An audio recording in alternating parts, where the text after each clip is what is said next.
कांग्रेस मुख्यालय में प्रदेश अध्यक्ष अखिलेश सिंह प्रेस कॉन्फ्रेंस कर महंगाई और बेरोजगारी पर भारतीय जनता पार्टी पर हमला बोले। इस बीच पूर्व विधायक पूनम देवी कांग्रेस में शामिल हुई। पूनम देवी पहले जेडीयू थी, जदयू छोड़कर कांग्रेस का हाथ थामा है। बिहार अध्यक्ष अखिलेश सिंह ने उन्हें सदस्यता दिलाई है। 24 साल बाद कांग्रेस में वापसी हुई है। उन्होंने कहा, महंगाई और बेरोजगारी से जीना मुहाल हुआ है। यही वजह है कि बिहार की सभी सीट पर कांग्रेस और इंडिया गठबंधन की पार्टी जीत रही है, जिसके लिए महागठबंधन के नेता और कार्यकर्ता पूरी ताकत से लगे हुए हैं। बीजेपी को अपनी उपलब्धि पर बात करनी चाहिए। उनके कारण लाखों युवा बेरोजगार हो गए हैं। आगे उन्होंने क्या कहा, सुनिए। मित्रों, इस अवसर पर उपस्थित लाल बाबू जी, अंबुज झा जी, राजेश राठौर जी, संजय यादव जी, सुमन मलिक जी, पूजन बाबू, नरेंद्र कुशवाहा जी और पूनम जी के सभी सहयोगी, हम हृदय से पूनम जी का कांग्रेस में स्वागत करते हैं और उनके निश्चित रूप से पटना की दोनों सीटें, जहानाबाद की सीट और बिहार में हर जगह इनके साथ काम करने वाले लोग महागठबंधन के पक्ष में और महागठबंधन की ताकत बढ़ाने का काम करें। 4 चरण का चुनाव अभी तक हुआ है और बिहार में जिस तरह से लोगों ने, यहाँ के मतदाता भाइयों ने साथ दिया है महागठबंधन का, उनका मैं हृदय से शुक्रगुजार। शायद ही एक आध सीट है जहाँ हम लोग का अच्छा नहीं हुआ, उस जगह प्रशासन की वजह से, और नहीं तो प्रायः सभी सीटों पर कांग्रेस सहित राष्ट्रीय जनता दल और वाम दलों के उम्मीदवार जीतने जा रहे हैं। जो सीट इनका गढ़ समझा जाता था, वो भी सीट इस बार भारतीय जनता पार्टी हार रही है। 3 चरण का चुनाव अभी बचा हुआ है। 5वां चरण, 6ठा चरण और 7वां चरण। इसमें सभी महागठबंधन के साथी, महागठबंधन के कार्यकर्ता और नेता पूरी ताकत से हम लोग भारतीय जनता पार्टी और जनता दल के उम्मीदवारों को हराने में लगे हुए हैं। आज भी मेरा कार्यक्रम था, लेकिन पूनम जी का हुआ। पूनम जी का बड़ा व्यक्तित्व है और 85 में ये मिले हो, तो 39-40 साल का इनका लंबा अनुभव और इनकी गरिष्ठता हम लोग सभी जानते हैं।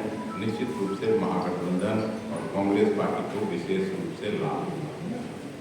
उपस्थित हमारे प्रिंट मीडिया और इलेक्ट्रॉनिक मीडिया के बंधुओं, उपस्थित सभी भाइयों एवं बहनों, ये मसूरी के आई हुई है कांग्रेस के पुरानी नेत्री हैं इंद्रमणि जी, जो पटना जिला के उपाध्यक्ष भी हैं कांग्रेस के।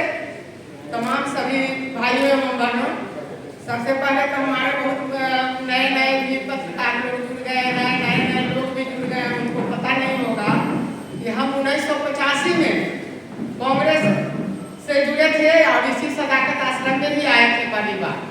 और कांग्रेस से जुड़ने के बाद मसूरी से हमको विधानसभा का टिकट मिला था और मसूरी से हम काफी वोट से वहाँ से चुनाव जीते थे। उसके बाद 1990 में भी चुनाव लड़े, लेकिन कुछ उस समय का ऐसा माहौल था जिसके वजह से मात्र 259 वोट से हार गए। फिर 1995 में भी जो हम कांग्रेस के टिकट पर चुनाव लड़े तो 3500 वोट से हार गए।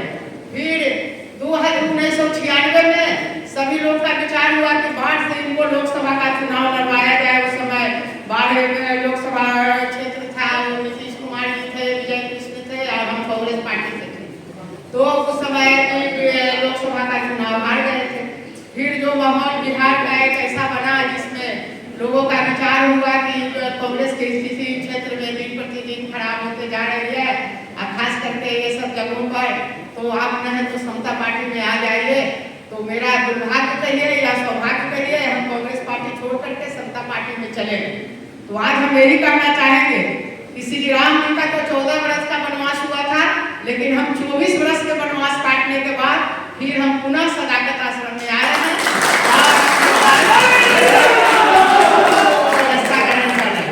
ऐसे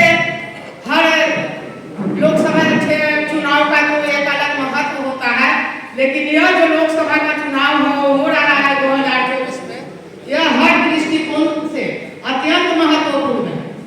इस चुनाव में हमारे देश के, हमारे प्रदेश के और जो भी हमारे जिला के जो इकट्ठे हुए हैं, मैं तमाम सभी लोगों से यह कहना चाहती हूँ कि अगर आप इस देश के नागरिक हैं और देश को बचाना चाहते हैं तो सबको एक होना पड़ेगा। और नहीं तो ये देश दिन प्रतिदिन हमारे युवा भाई बेरोजगार बने हुए हैं, जिनको रोजगार नहीं मिल रहा है, महंगाई दिन प्रतिदिन बढ़ते जा रही है। मुझे याद है हम तो 1985 से जुड़े हुए हैं, जब कांग्रेस में थे और जब 40 रुपये कड़वा तेल हुआ था तो यही भाजपा वाले लोग नारा लगाते थे कि देखो रे कांग्रेस का तेल 40 रुपये कड़वा तेल। आज बताइए कड़वा तेल का दाम कितना हो गया है? 200 पार है। तो इस तरह से महंगाई दिन प्रतिदिन बढ़ते जा रहा है और कुछ जो उद्योगपति लोग हैं उनको लेकर के देश के प्रधानमंत्री अपने उनके कंधों का सहारा लेकर के देश चला रहे हैं। तो ऐसे भाई पहला संभव नहीं है। ये चीज का आभास उनको हो गया है कि यहाँ के लोग काफी विरोध में है, बिहार के लोग, और उनको इस बार जो गठबंधन के वोट नहीं देने जा रहे हैं। इसीलिए आपने देखा होगा और आप देखे होंगे कि परसों जो उनको जो पटना में रोड शो हुआ, आज तक हम राजनीतिक जीवन में प्रधानमंत्री को ऐसे रोड शो करते नहीं देखे, जो सड़कों पर आ गए, सड़कों पर आ करके सब लोग आगे चल रहे हैं। और उसके बाद में प्रधानमंत्री के रोड शो का बहुत बड़ा असर पड़ा है। तो कांग्रेस का गढ़ है, तो जब कांग्रेस का गढ़ है तो यहाँ रोड शो करने का क्या जरूरत? कोई जरूरत नहीं था, तो रोड शो करने आ गए। तो आज इस मौके पर अध्यक्ष को भी जाना है और अभी चुनाव का माहौल है, बहुत जगह लोग सबको अपने अपने क्षेत्र में जा करके काम करना है। हम बहुत ज्यादा तो नहीं कर सकते हैं, लेकिन बहुत सारे ऐसे अवसर आएंगे तो जहां विभिन्न मंचों से हम अपनी बात को रखेंगे। हम मुझे पूरी तरह से उम्मीद है कि भाई अखिलेश जी के नेतृत्व में बिहार आगे बढ़ेगा, कांग्रेस के यहाँ की बहुत सुधार होगी। आज हमारे कांग्रेस के गांव-गांव में भी है, उनको जागृत करने का जरूरत है। जैसे हर गांव में जहाँ भी जाइएगा 2, 4, 10, 20 कांग्रेस के लोग हैं, लेकिन उनको कोई पूछने वाला नहीं है। हम लोग आ गए हैं, हम लोग जाकर उनको जागृत करेंगे, उनको एक्टिवेट करेंगे। कैसे मोबाइल जब चार्ज होने पर आता है तो चार्ज में लगा देते हैं, वैसे उनको चार्ज में लगा करके चार्ज करेंगे और उनसे काम लेंगे। और मुझे पूर्ण विश्वास है कि बिहार प्रदेश में अच्छा रहेगा परफॉर्मेंस और पूरे देश में भी रहेगा। आज इस अवसर पर मुझे गलती हो गई, शुरू में ही हम ये बात बोलनी चाहिए थी। स्वर्गीय श्रीमती इंदिरा गांधी और स्वर्गीय श्री राजीव गांधी को श्रद्धा सुमन अर्पित करती हूँ। और साथ ही युवा नेता हमारे राहुल गांधी जी हैं, उनको हम शुभकामना देना चाहते हैं कि आप तरक्की कीजिए, आगे बढ़िए। कोई ऐसा नेता नहीं है जो देश में